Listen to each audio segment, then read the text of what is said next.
We are joined now by independent senator from Maine, Angus King. Senator, thanks for being here. Great to see you. What did you make of Chief of Staff Mark Meadows' words there?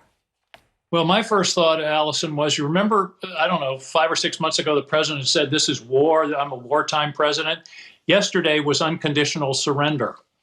It was basically waving the white flag, saying, "We can't control it. There's nothing you can do." And that's nonsense. Of course, they can control it. The CDC and doctors and everybody else has been telling us for months what we have to do. It's an airborne disease, therefore, masks, wash your hands, keep separate from one another. If that had been the consistent message from the White House from the beginning, when we knew those were what we had to do, in the meantime, had they developed a really strong testing program, there'd probably be 50, 100,000 fewer deaths.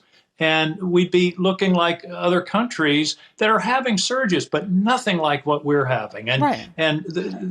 that's, like I say, yesterday was the moment that, the White House surrendered to the virus. I mean, it's not like we don't see the model of other countries that have done it right, that have had a fraction of our deaths. And now 5 people in the close circle of Vice President Pence have tested positive. But Vice President Pence, the head of the coronavirus task force, is not staying home, as the CDC guidelines say you should, for 14 days. He's going to go out onto the campaign trail and interact with voters. And I understand he's also today going to come preside over the Senate vote for Judge Amy Coney Barrett. Do you know why he's coming into? Are you comfortable with him coming to the Senate, and why is he doing that?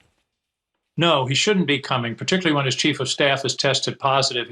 It's a show. His vote isn't needed. There's no reason for him to come. But let me go back to your other question. The president was in Maine yesterday.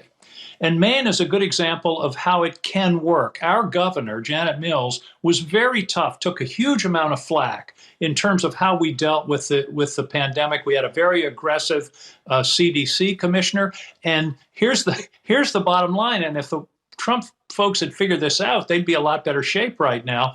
We're the highest state in the country, according to Moody's Analytics, of getting back to normal, because we took it seriously from the beginning last March. We have one of the lowest infection rates in the country. I think it is the lowest. And also, we're closer being back our economy to normal because we did these simple things. And our governor, as I say, took a lot of heat, but stood up and did it right. I want to move on to Amy Coney Barrett's confirmation today. You've written a piece for The Atlantic that is called "Amy Coney Barrett's Judicial Philosophy Doesn't Hold Up to Scrutiny." Why not? Well, number one of the problems with these nominations in recent years is the hearings are really kabuki dances. There's no real content. The candidates won't answer questions about what kind of judge they'll be, which of course is the real relevant question.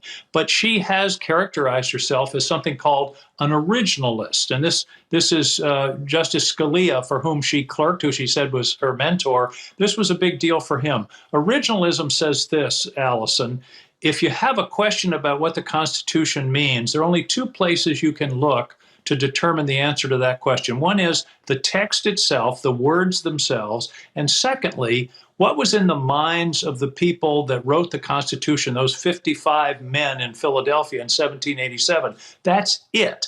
Anything else is judicial lawmaking. The problem with that theory is you've got terms in the Constitution like due process, equal protection of the laws, privilege and immunities, which aren't clearly defined.